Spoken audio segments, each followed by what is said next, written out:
Season 2025 now in the history books for hockey in WA. That's right, we crowned our Premier League 1, 2 and 3 champions over the weekend. A fantastic day at the Perth Hockey Stadium, which we'll get into soon. Jace Gabriel here with you for the Hockey Hour. As always, with me, Jane Claxton, the former Hockey-roo, who also had a grand final victory last week as well. I know, I'm a premiership winner. Congratulations.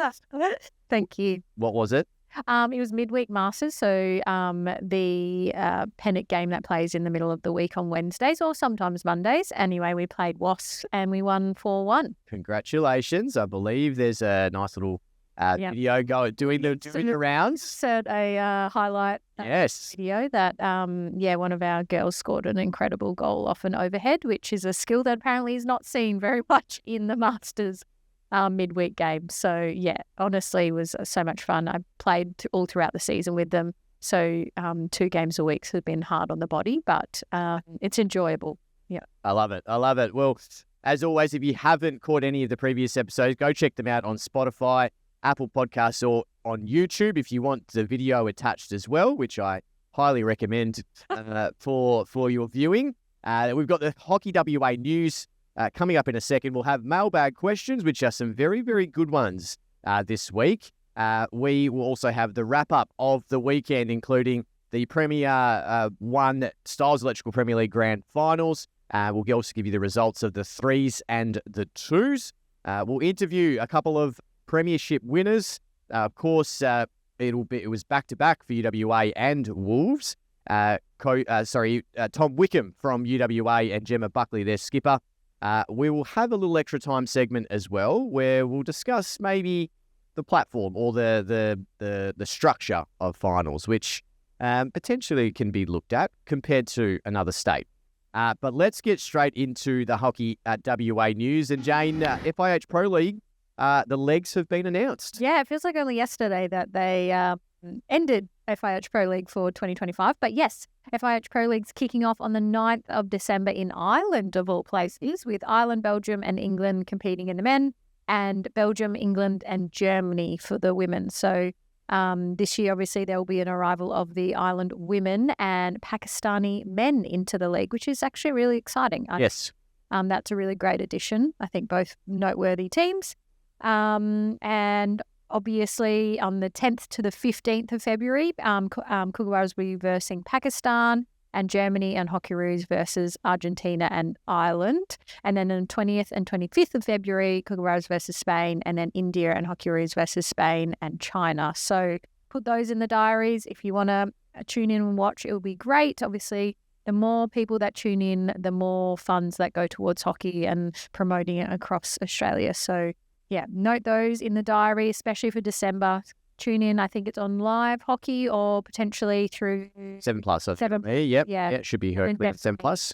The Kookaburras and Hockeyroos games will be on 7plus. Yep, absolutely. Cannot wait for some international hockey to come back. But first, we've got our own national competition. The Hockey One is back now, sponsored by One Active, which is a recovery and a gel brand, I suppose. They do pre-game, mid-game and recovery gels or supplements, I suppose. So great initiative having One Active as the Hockey One naming rights sponsor. But the Perth Thundersticks will open their season against the Brisbane Blaze over in Brisbane at the Queensland Hockey Centre.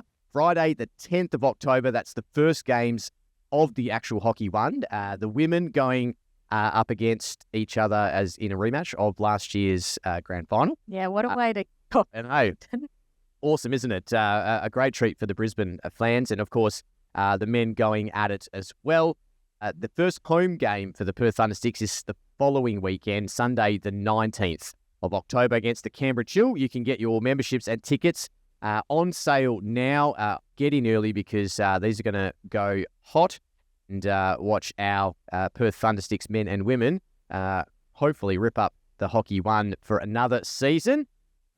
And the final news topic, which I think is the most important one here. I didn't actually see this. Didn't miss when I opened my Instagram in my lunch break today, but Jace Gabriel's retirement from Prem 1 hockey. Yeah. Oh, look, I was I didn't actually see that news item, to be honest. So this is actually a live surprise for me. Yes, just a good time to step away for me and try to push on with some more media opportunities, hopefully, with a few things and maybe get involved in some more commentary for the Premier League. But I was very happy with how I've finished up. And you've had quite an illustrious career. I think there's not one person in QWA that doesn't know you.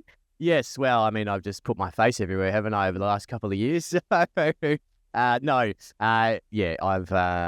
bit speechless at the moment. I didn't expect to have to talk about this, but I thoroughly enjoyed my time, and it's just time to move on for me. So Will you still be potentially going into midweek masters? Well, I could tell you right. People in this one. I could tell you right now. I have been in the Metro Ones chat, which is the big park guys play on the grass, and I've been in that chat for a couple of years, but I've never played and never communicated. But they were a couple of the first people to message me today and ask if it's too soon to come and play with them. So.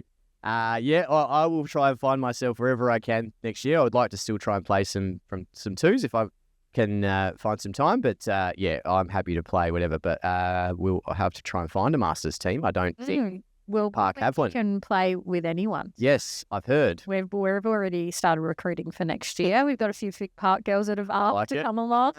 Yeah, it's actually quite good. Okay. There's not too many club allegiance. I think everyone plays for a different club in Masters. Well, I'm sure I'll hear from someone, but thank you guys. I appreciate you putting that on. It's very kind of you. Great.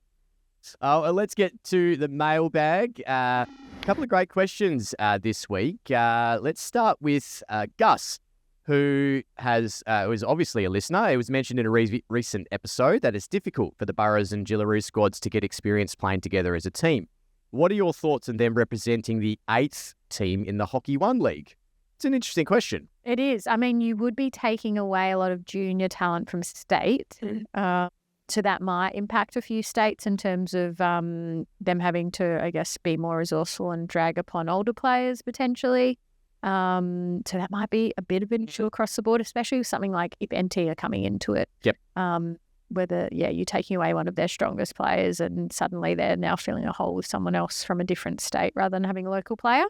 I see the merit in it, and maybe only doing it potentially leading into Junior World Cup, although this year I know for Tassie we lose 2 of our girls for Junior World Cup midway through the season, so don't know if that would align very well either. Yeah, I think the Sultan of Johor for the boys is on either during or around Hockey One as well, so that probably rules out the boys team, I guess, for a Hockey One. I think it's a great idea. I think it would be difficult because players would be coming from different states to even for them to train together still. They would have to still base out of somewhere, which, again, is difficult. And it's probably okay for someone like yourself who lives in WA and is playing for Tassie but can get the training separately, but much harder for someone who's under 21 and still trying to work out their game, I guess. So I like the idea, Gus, but, probably couldn't work. Okay, yeah. Be a tough one. Thank you for your question, though. The next one, this is from our good friend Tommy Wetton, who does some commentary with us for the Stiles Electrical Premier League. He sent me this directly this morning.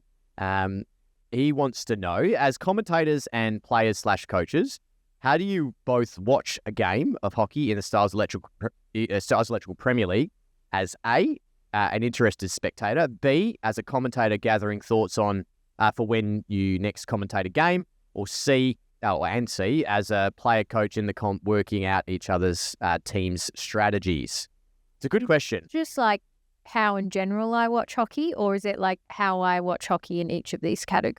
I would say each of these. Yeah, each of these categories. I think maybe, what I would probably, as a spectator, I'm probably watching, because I've done some coaching, I'm probably watching from a coaching point of view and going, they should have done that, they should have done that sort of thing. And I'd imagine you'd be fairly similar. Whereas a commentator, you would naturally want to do that. It depends what type of commentary, right? Like if you're the play-by-play caller, you're probably leaving that to the colour commentator or the expert commentator. But if you're the expert commentator, you're giving your opinion. Yeah, that's why you're there. Yeah, you're basically watching it as a coach, and describing what's happening and what things are happening and breaking down people's structures and things. Well, for me, and if I'm a play-by-play, I'm trying to, because I obviously understand what's going on, I'm trying to set up the expert commentator to go, oh, like, do you think that they should be doing that? Or, is this the right time to do that? So you can kind of, lay it up for them so they can, slam it down or whatever it is. So I think that from that point of view, but as a player or coach, I mean, you maybe more so for you, how are you watching it as, a coach and a player in the competition whilst you're maybe commentating? Well, as a player, you're definitely watching your direct opposition. So if I'm playing centre half, I'm watching the other centre half and what their tactics are, positional elements are, strengths and weaknesses, points where we can potentially attack a certain aspect of the team. So you're probably watching very specific players in and around where you'll be playing, or even their front pressing line to see, okay, how can I receive through their outlet to then feed the next line. Coach, you're probably doing more broadly. Okay, what's their broader structure, back four, back three? What's their pressing type? Is it aggressive? Is it three-quarter? Is it half-court? Where are they wanting you to take the ball versus where are the opportunities? And so I feel like coaching, you're looking more broad tactics. Player, you're like, okay, what's my direct opponent? Yep. Yeah, I like it. I guess the bonus as a commentator commentating other teams is you actually get to watch them, right? Like, you would not normally do that. If you speak to other players in the league, it's not often they go and watch other teams play. Maybe a coach would if they're going to play that team the following week. So I guess as a commentator, you get to watch that and you get to understand, okay, well, that guy played really well. And I would actually get messages from Matt Dawson during the year going, oh, okay, like, well, tell me who's really important for that team, or, what do they try to do? Tell me about certain players. So it becomes a bit of a bonus. Yeah, I found that especially this year, coaching and then commentating. I wouldn't have normally travelled out to Melville to watch a Melville versus etc. game. And so I got a lot more knowledge about the Perth competition if I hadn't done something like that. So yeah, it's so invaluable. Thank you, Tommy. Great question. Rowan, our good friend Rowan .Ramesh21 has sent through another question. Do you think a player who is carded in regular time should partake in a shootout? That's a good question. I agree that they shouldn't. You reckon? Yeah, okay. I'm like, sorry, this is still an active part of the game. Interesting. It's like a 2 minute and you can add up the 8 seconds. Yes. I don't know, it's hard. That's a hard one though, because how long do they sit out? Well, yeah. I think I probably would go the other way for me and say the shootout, although part of the game as a result, probably you're not losing, their ability within a game time, I guess, is separated. So, I mean, yeah, I would say yes. I think they can. I think that's, I assume that they can at the moment. So I'm happy. A card is actually a personal penalty. So therefore you'd be penalising the team if you didn't play. So I understand that. But I also am like, well, especially if it's a yellow. Yes. Well, that's my thought, right? Is if it's a yellow and there's, 3 minutes left in the game, then they've served their time. So they should, because the game is not continuing on. I guess this is why extra time is so important. Yeah. It flows on to extra time. So, great question, Rowan. Definitely got Jane and I separated in our opinions, which is not very often. Thank you for your question. You've sent another one through as well, which we've only got to a few hours ago. So we've done our best to put together a team of. Rowan has asked, what would our teams of the year be in the Stiles Electrical Premier League? Now, like I said, we've only had maybe a couple of hours to put this together. And we've tried to go off our own knowledge from commentating, playing, and probably a little bit of guidance from the Olympian and Charlesworth medal votes. So not fully from those votes, mostly, I guess, our opinion on what we've seen and what we thought. So for me, I've got, and Jane's obviously done the girls. For me, I've got Ben Rennie in the net, Jay McDonald, Matt Dawson, Ben O'Grady, and Juan Garazibal as the defensive group. Flynn Ogilvie, Jake Wetton, and Ben Staines in the midfield. Dane Gavranich, Liam Flynn, and Zach Rackus up front. And then I've got an interchange of Trent Mitten, Aaron Hazel, Tom Wickham, Braden King, and Hunter Banyard as my 16 So, So I went with 18 because I'm going to an FIH World Cup. You're going to an Olympic Games with your 16. yes.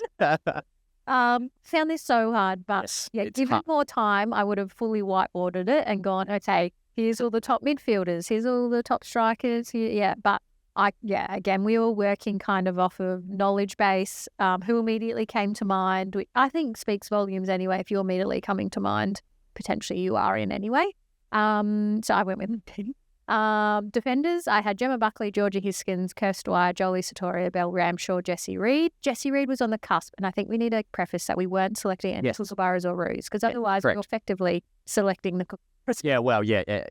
So Jessie Reid for me was technically considered a Roo because she played in the Roos this year, but she's technically not in the squad, so that was a caveat. Midfield, Georgie Holtzberger, Annie Gibbs, Steph Kershaw, Lene Milan, Hayley Carter, Sarah Burns. Strikers, Maddie Ratcliffe, Georgina Dowd, Maria Gustavino, Ellie Buckley, and then goalkeepers I have Evie Dalton and Cammy Bourne. Yeah, I like that. That's a good team. Yeah. It's a really good team. I mean, there's definitely people that I've probably forgotten and you could interchange at 100%. any point, but those were based off of, I know a lot of people had their best and fairest on the weekend, so club best and fairest, mixture of Charlesworth medalists, and then obviously top goal scorers or in that category as well. So that's how I kind of formulated it as well. No, I like that. I think both are open for discussion, and I guess you never get it right. I mean, you just got to look at the AFL with their All-Australian. There's always some sort of controversial call or selection decision. So if you have your team of the year that you'd like to share with us, please reach out in our next mailbag or send Jade and I a message. We're happy to know everybody's team of the year for the men or the women or both. So let us know. Our next mailbag won't be for a couple of weeks because we're going to take a little break before Hockey 1. But please let us know. You're more than welcome to share that with us. But thank you very much for everyone's mailbag questions so far. We're very much appreciating the questions and obviously the connection with us through the mailbag. But look out for more mailbag as the Hockey 1 season comes up. All right, Jane, let's look at what was an incredible day at the Perth Hockey Stadium. Grand final day. We started with the Premier 3 and obviously finished with the Premier 1, the Stiles Electrical Premier League. The Premier 3 women was a 5-2 victory for Wasps over Reds. 2 goals to Jodie Mellor, 1 to Mel Luff, 1 to Adrian Devine and 1 to Hayley Carter for Wasps. And then for Older Quinians, it was 1 to Matilda Connolly and 1 to Kimberly Watts. So congratulations to the Wasps women taking out the Premier 3. In the men, the UWA men took out the Premier 3 competition with a 5-1 victory over Melville. 2 goals to Michael Brick, 2 goals to Reese Havercroft, and 1 goal to Mason Mikolopoulos. I hope I pronounced that correctly. And then the single goal for Melville was to Matt Tate. So congratulations to UWA taking out the Premier 3 men. It was the Premier 2 men that were up on field number 1. A 2-2 result at full time. Good.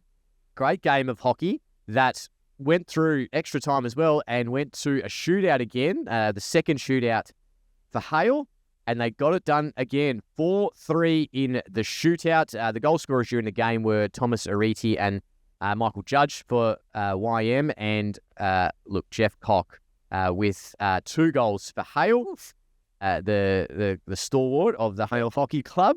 But it took for, again, that man, Jeff Cock, to basically win the shootout for Hale, and they take out the Premier 2 men's competition. So fantastic result. I think they came from 3rd to win, win the competition. So fantastic result for the Hale men. Jeff Cock, I'm pretty sure Mr. Banyard has put on his Instagram the winning shootout that Jeff took. So if you would like to go and check that out, check out, I think it's Banworth Photos, I think is his handle. So go and check that out. A very calm finish from Jeffrey, and a big celebration, of course. We go to the Premier 2 Women's Grand Final, and it was a 4-2 victory to UWA over Fremantle Coburn. the goal scorers for Fremantle Coburn, Ella Carr and Mackenzie Brewer, while Torva Sharwood, Christine Aiken and Chrissy Crew got the goals for UWA. Torva Sharwood with the double there, and I think that one of them might have been when the keeper was off. But nonetheless, it was a fantastic result for the UWA women. I'm fairly certain, did finish on top. Yeah, they the ladder. did, but they obviously lost to Freo in the prelims. That's correct. In shootouts. And so they went into this game a bit nervous, I think. I can imagine, yeah. My colleague, Felicity Gallagher, who's the captain of UWA, actually had a broken toe going in, and her dad kindly injected it so she could feel it. The doctor, he is a doctor, FYI. Yeah, he's not just a random. He's not, yeah. It is okay. Access to drugs. I have to premise that. He is an actual qualified doctor. Yes. But yeah, fantastic game. Freo, 2-2 at half time. And then, it was a tight game from there, but broke open in the fourth quarter. We go to the Premier 1 games, and we start with the men's game, which was first. And it was a 2-0 victory for UWA over Vic Park. The goals to Nathan Ephraim's and Chris Sorello. It was 1-0 for most of the game. Chris Sorello broke it open in the third, but it was mostly controlled by UWA, I think. Yeah, Vic Park definitely have their bouts, but they never looked threatening to kind of score. But like you guys had to cover off so much talent coming at you, and they just had to throw anyone and go, okay, go Mark. Like Kai was getting so much attention. I'm surprised he didn't spit his chips the other day. He just wanted it to be left alone. Poor guy, he was getting pushed in the back, and he's a weapon, Kai Willett, and he almost scored an incredible goal in the fourth quarter, which would have made it interesting. But a fantastic effort by UWA to go back to back. To win one grand final is, a fantastic effort, but to win 2 in a row is just so incredibly hard. So fantastic work by Paul Godoyne and the UWA Hockey Club to take out the Stiles Electrical Premier League for men for 2025. And we go to the women's game, and this was an absolute cracker as well. I should mention, the Merv Adams medal for best on ground went to Chris Borza. He was very, very. He was just. He made a one-handed backhand pull, not like the goalie was still in play, but if it crossed to whoever was in Vic Park, it was a certain goal. And to have the presence of mind to do that and not give away a stroke, and it was so. I was like, what on earth?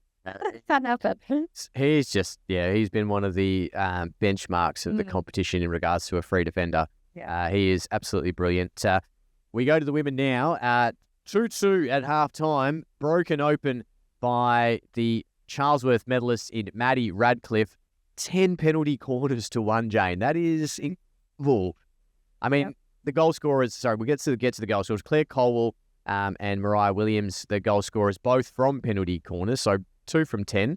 And then Jess Friedman, Izzy Rakic, and Maddie Radcliffe, as I mentioned, scoring for Westside Wolves. But geez, having 2 out of 10, you'd be kicking yourself, wouldn't you? I know, yeah, but it was very reminiscent of their previous game against Wolves where they had so many corners and couldn't convert. So sometimes it's one of those days. Claire Colwell was named best on ground for Hale. A fantastic effort in a losing team, which obviously we don't see too often, but fantastic effort by her. But Wolves also go back to back. It's incredible. They win in a shootout last year. Evie Dalton, the star. And look, Evie Dalton would have been a star again. To keep out 10 penalty corners is phenomenal. Yeah. And as Jemma just previously mentioned, will mention, I'm sure they hold a lot of credit to her talent and backing her in and calling what they're going to do on defensive penalty corners. Gives you a lot of confidence as a new teammate of Evie's. Yes, I know. I can't wait. But a fantastic result. Westside Wolves, the premiers for 2025 in the Stiles Electrical Premier League for women. So a fantastic result for them. And Jane, that wraps up season 2025. Oh, how sad. I know. We won't have our weekly catch-ups. No, it's been a fantastic year, and I guess a great opportunity to say thank you to our umpires, to our technical officials, and of course to our ball people who do the ones and the twos games. So fantastic by them to be on the sideline. And it's a difficult job because as a player, you're just trying to get the ball, and you have to be mindful that they're kids and they're playing. So we do thank them very much for having some adhering to the requests of kind, gentle nudges of getting a ball onto the. Pleasing to thank you goes a long way. That's all I can say. So no, thank you to our ball kids as well, or ball people. So fantastic year in the Stiles Electrical Premier League. We're done and dusted, and we move on towards Hockey 1, which will round us out for 2025. Yep, exciting times. Hockey WA is thrilled to have the continued support of Stiles Electrical Services as the naming rights sponsor of the 2025 Premier League men's and women's competitions. With over 25 years of experience in sports lighting, Stiles Electrical Services is committed to supporting hockey's growth in WA by assisting clubs with floodlighting upgrades and strengthening pathways for athlete development. Their ongoing support will help enhance one of the world's strongest domestic hockey competitions, and we cannot thank them enough for their support. Visit stileselectrical.com.au to find out more about Stiles Electrical and how they can help your club. All right. We've got two players from the Stiles Electrical Premier League, and the first from the men's side of the competition. From the victorious UWA Hockey Club, we've got Tom Wickham. Welcome to the show again, TJ. Thanks, Jane. Thanks, Jack, for having me. Thank you for being available, mate, with what I can only imagine has been a big couple of days. Now, I'm very excited for this first question because I know you're a coffee connoisseur and you have a very, very nice setup at your house. What is your coffee order? It's changed through the years. I swing between two these days: a long black, or a cappuccino with lactose-free milk. Oh, okay. Ooh, is it with a chocky on top? Do you like the chocky on top? Is that why you go? Yeah, it is. Yeah.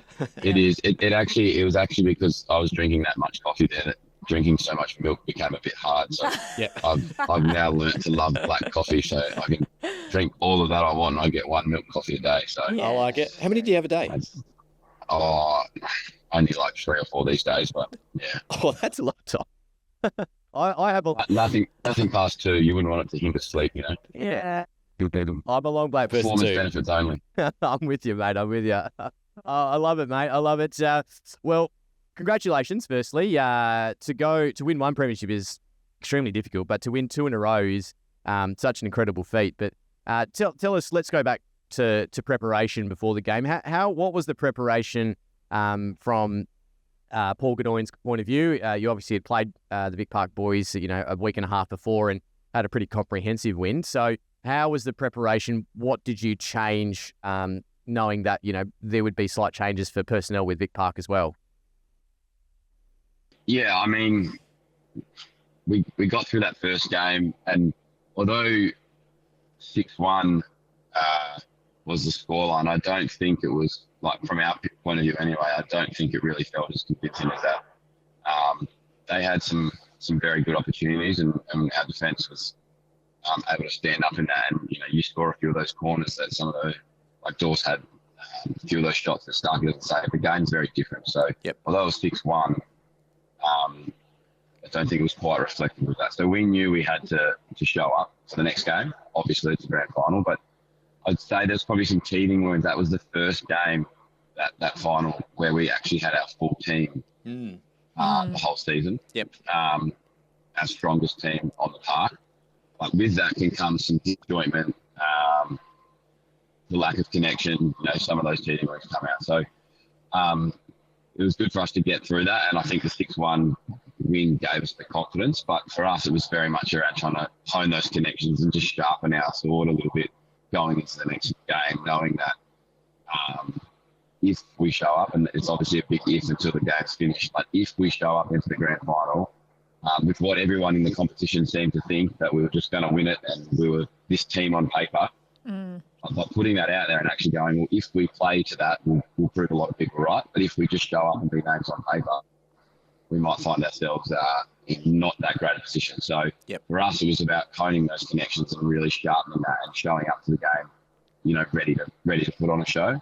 Yeah, definitely. And it showed in the first, I think, minute you earned a penalty corner. It was so rapid. But in terms of you personally or the guys in the team, you've obviously probably well-versed at performing on the big stage. But do you guys have any nerves leading in? What's your routine? Did you kind of plot out the day and help the young kids that are in the team kind of manage that?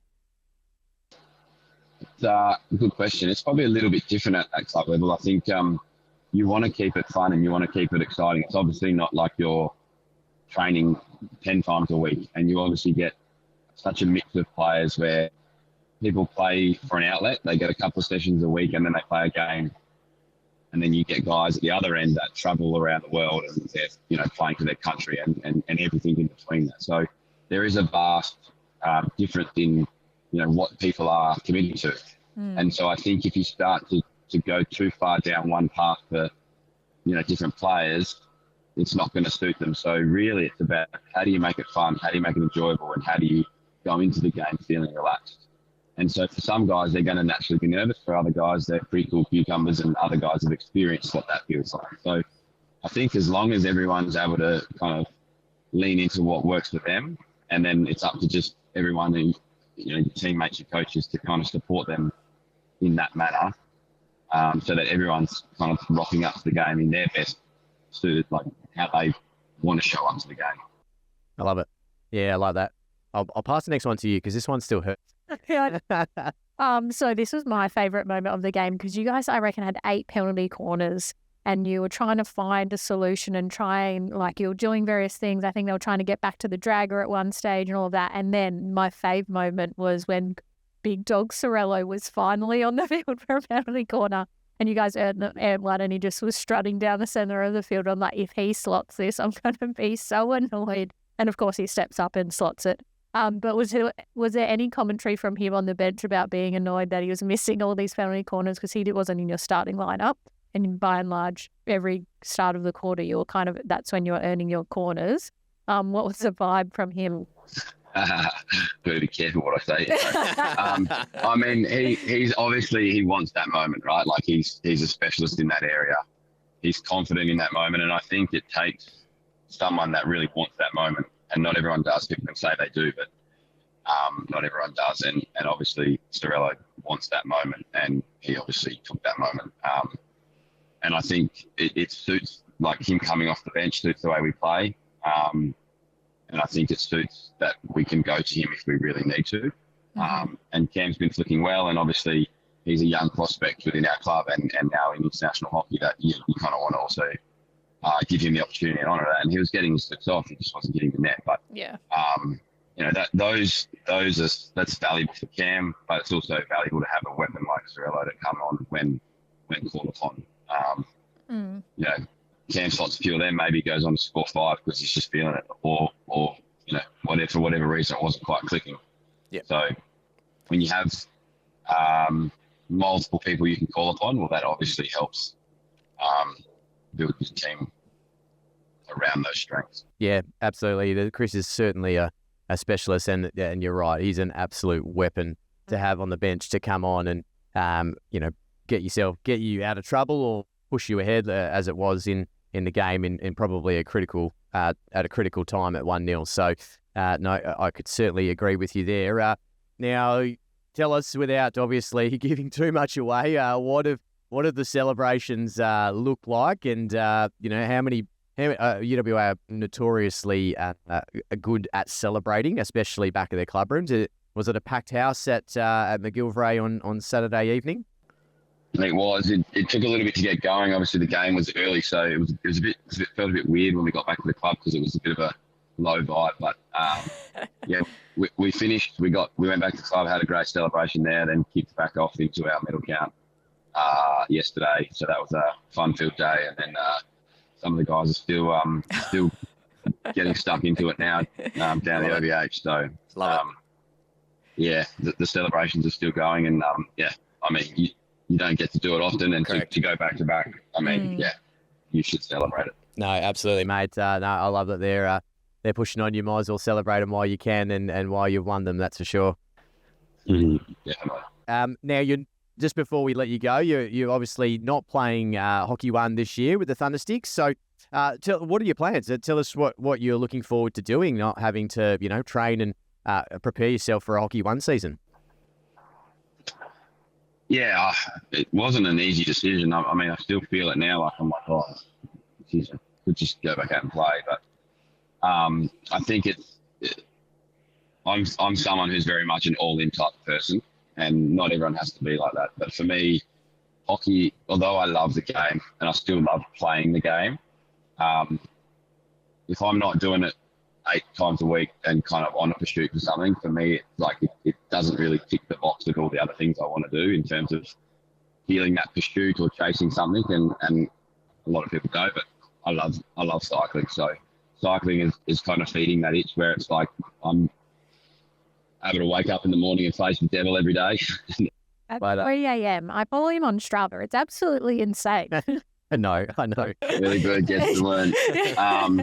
But that's kind of that pursuit that I really enjoy, and I love cycling and I love the game of hockey. But to just do it for fun, although I can play a different role within the teams I'm in now, or some different playing the game differently, or playing from a more senior type position and helping you.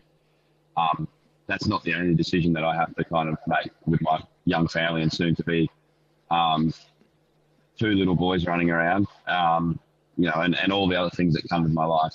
Hockey is still going to be a big part of my life, but for me to commit to playing Hockey One again, especially when Candace is due in early November, for me right now, I feel like the right thing to do is to not be selfish, just for the love of it, and I can tick that kind of inner itch that I get doing other things. And so for me to play Hockey One right now, when my life's at and my young family's life's at, it's for me a bit of a no-brainer that I need to be here and I can scratch that itch elsewhere and still be here for my family. So I'll still be involved. I'm still involved with the Thunder Six, kind of around the edges and helping out.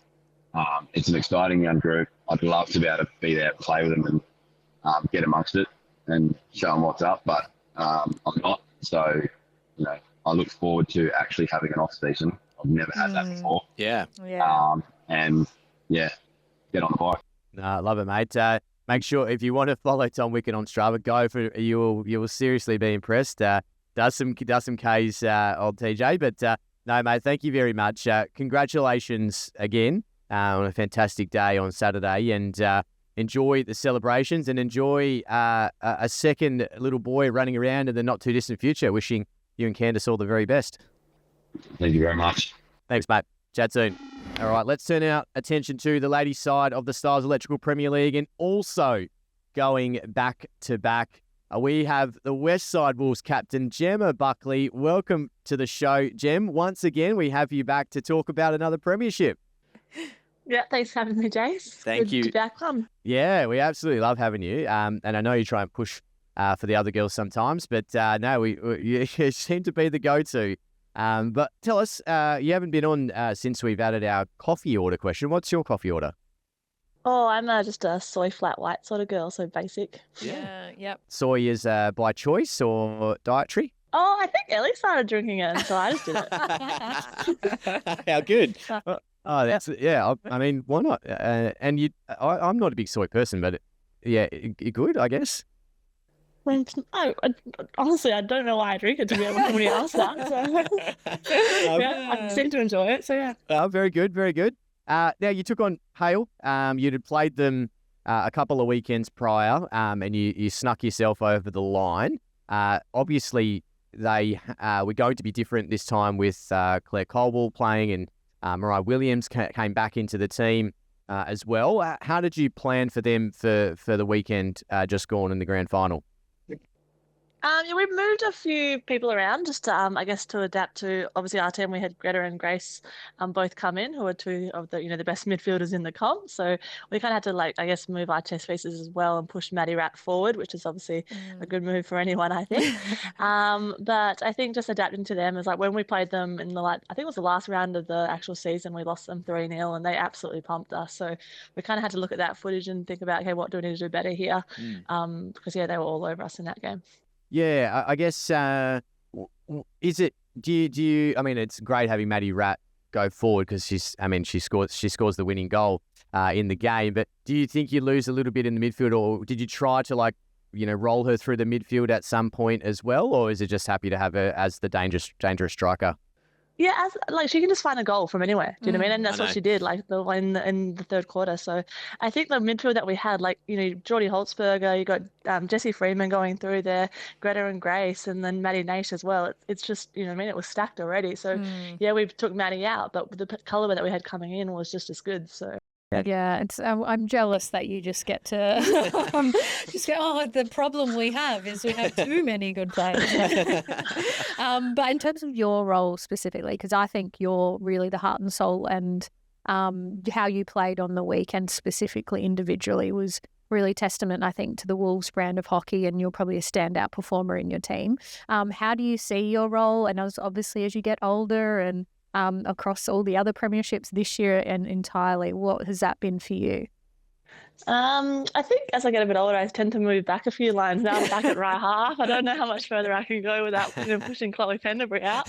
No, it's been, as I said, we still have a really good mix of, I guess, the older girls and the younger ones that are coming through. Our junior girls that are coming through are unbelievably talented, but probably still need, the likes of Chloe and Ellie and myself in the group just kind of, I guess, guiding and leading them a little bit. So I think the balance that we have between our junior and senior players, and then Jade and Scott Goodhart coaching, has just been a really good balanced sort of team this year, and so hopefully that's reflected in the results and coming away with it in the end. Yeah, I mean, you guys probably have one of the most balanced teams because your senior players are very, very good, and your juniors are very, very good, and everybody seems to gel really nicely. And we thought at one point you thought you might go through the season undefeated, but it doesn't matter. You still win the competition, but I think it's a really, really good balance you've got going on there. Now, Hale had 10 penalty corners during the game. Look, what are the conversations you're having each defensive corner? What was the biggest fear is obviously them scoring, but do you feel like you had most of their, I guess, weapons or drag flicker, which would have been Claire, covered? Not really. They scored 2 corners, but Evie Dalton is an unbelievable keeper, and she literally, when she gets us in the box, she tells us what she thinks is going to happen, which is I've never had that from a keeper before, and most of the time she's right. So having her back there, she's an awesome, and she had a really good game on the weekend as well. But even though we had that many corners against us, it kind of felt like we all knew our role and just had to do it. Do you know what I mean? So we just kind of went out there, and hopefully we did keep them out in the end in the second half. So it was a better performance in the second half on the corners. Yeah, definitely. And you personally won so many championships, premierships over the years. Does each one feel as special, or as you get older you realise, I need to celebrate this more, or cherish this more, or is there one that stands out? It's obviously I don't know if some we can people celebrate anymore. But no, as I said, every year the grand final is just as exciting, to play in. Every year you have new people around you that haven't played in one before, or and you hear about these stories where people play their whole careers without playing in a grand final. So we know how lucky we are, but we've also done the work to put us in that position. And as I said before, Jade Taylor and Scott Goodhart. Scott coached me 20 years ago when we went back to back, which is unbelievable and a bit, scary. But for someone like that to still be at our club and still be involved in what we're doing, I guess has been, so influential in our culture that we've developed over the last 20 years, as well as a women's program. Yeah, I think having Scott and Jade is a very, very good combination, and Scott's definitely a tactician, that's for sure, and a strategist. He's a stat man, yeah. He sat next to me up in the bleachers near the commentary box, and listen, he plays every play. He's yelling at people where to pass the ball. Yeah, it's brilliant. Can I ask, how many have you won, Jem? That was lucky number 8. Number 8, I love that. I bloody love that. It's so good. Now, obviously, with grand final wins come celebrations, and I think you guys celebrate things very, very well, having the expertise of yourself and Ellie to plan and prepare everything. Tell us about the celebrations. Were you back at Creswell at the club rooms, and then did you go after anywhere yesterday? Night, Saturday night we went to Creswell to the clubhouse, which was great. All the boys kind of came out to watch. I think they had their medal count on the Saturday during the day, so they were a bit dusty post game. But they all came out. We all got the bus back, and then yesterday we had our annual wine tour. So we go on a wine tour as a medal count, and so a few of the girls had a big weekend, which is as to be expected. So today was a bit of a struggle, to be honest. What's the theme? Do you guys change the theme or just have one theme every year? No theme. Only because one year we weren't allowed to get into some of the venues because we were dressed up. So got it. More theme. Fair enough. Fair enough. Well, congratulations. 8 premierships is just phenomenal, and to go back to back is just such a fantastic effort. Congratulations to you and the group and the coaching group. Cannot wait to see what happens with Wolves in 2026 because I cannot put past the three-peat. But thank you so much for joining us and giving us an insight into the Wolves girls over the weekend. All right, Jane, let's round out with one more extra time for the Hockey WA regular season.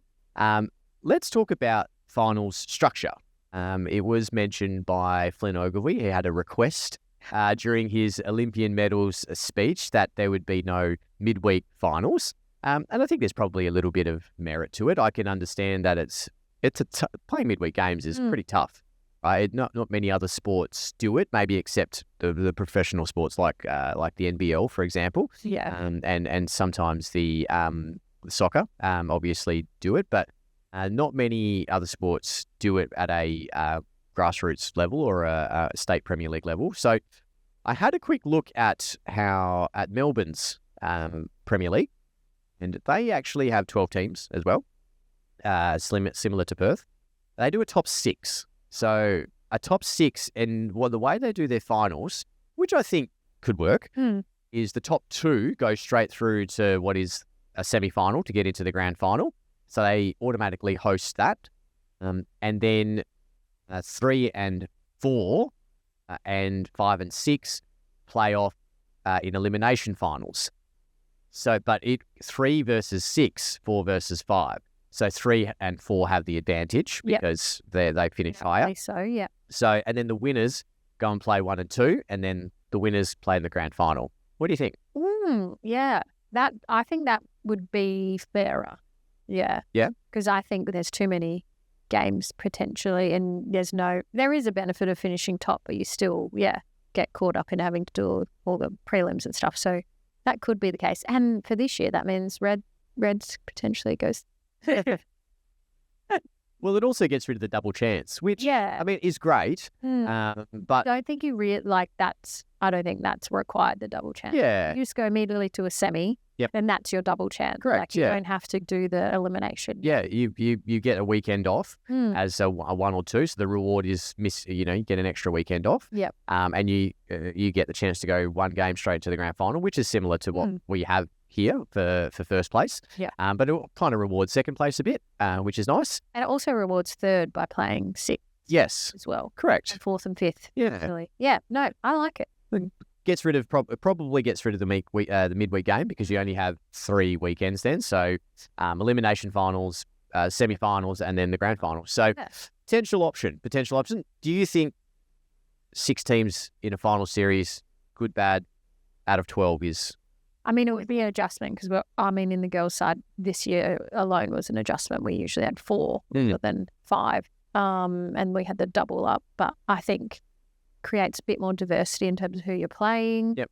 And this year especially, like Hockeyroos and Kookaburras weren't really available to the end. Yes. And you saw how much teams then grew from the back, especially Vic Park, UWA, as Tom mentioned, their full team only came up against Vic Park in the final round. Yes, yeah. In the prelim. So potentially brings in those teams that are getting players later in the season once Pro League and things are finished. Yeah, it's going to be fascinating, but it's a potential option. It's one to throw out. 3-umpire rule. Yeah, look, I mean, we're all about the 3-umpire rule. And if there is ever a time there's 3 umpires, there should be some credit. Nipping this podcast. Yeah.